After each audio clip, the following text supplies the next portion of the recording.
we invite all wonder seekers to join us in celebration of World Cucumber Day and cultivate the unusual.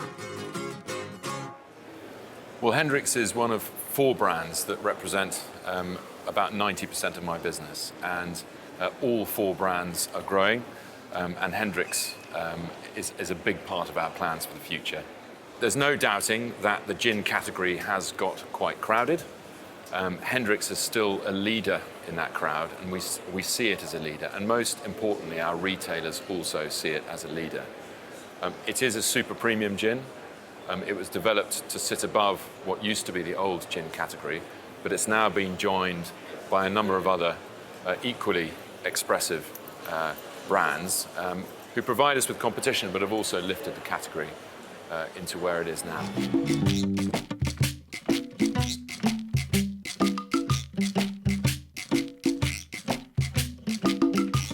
I think gin is sustainable because it is much more versatile than other white spirits, and certainly vodka. Vodka saw fantastic growth and then went down the flavoured route, and now is in a period of decline, but it may well come back.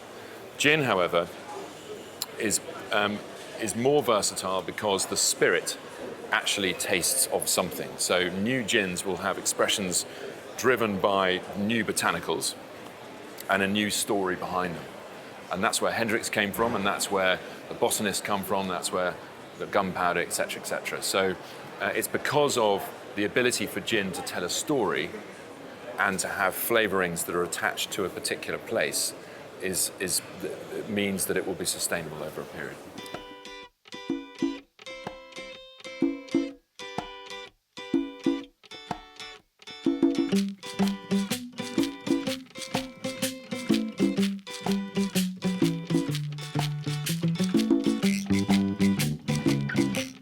I think Midsummer Solstice, it's a story that came from the person that invented Hendricks, Leslie. And the story is that Leslie, for the wedding of one of her brand ambassadors, developed a new gin based on a wedding flower bouquet.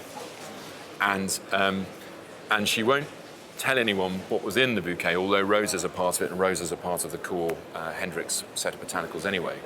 She won't tell anyone, she keeps it a secret, but the gin is a lot more expressive than the original Hendricks. It's a lot more floral, and it's a lot more complex, violets and various other flowers that come through. I love the story. I love the fact that it's giving something new to consumers of Hendricks.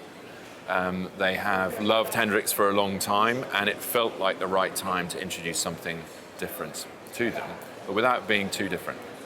So the serve for Midsummer Solstice still involves a cucumber, but a little bit of orange in it, and instead of just tonic, it's got sparkling wine and it's got soda water, so it's lifted into a longer drink, but still has that refreshment, which is so core to the Hendricks brand. There aren't many other brands that have owned a day in the way that Hendricks has done.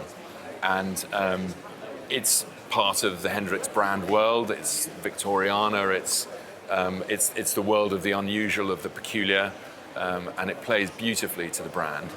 And there's no reason why we shouldn't just continue with World Cucumber Day. So we're doing it again this year. And the activations that you'll see in airports really are unusual. And they involve cucumber collectors. So people dressed as foragers with foraging hats, wandering around catching cucumbers with nets and then looking after those cucumbers and nurturing them. And that for me is one of the better expressions or creatives I've seen for Hendricks for years. It's fantastic. And we mustn't lose that sense of fun.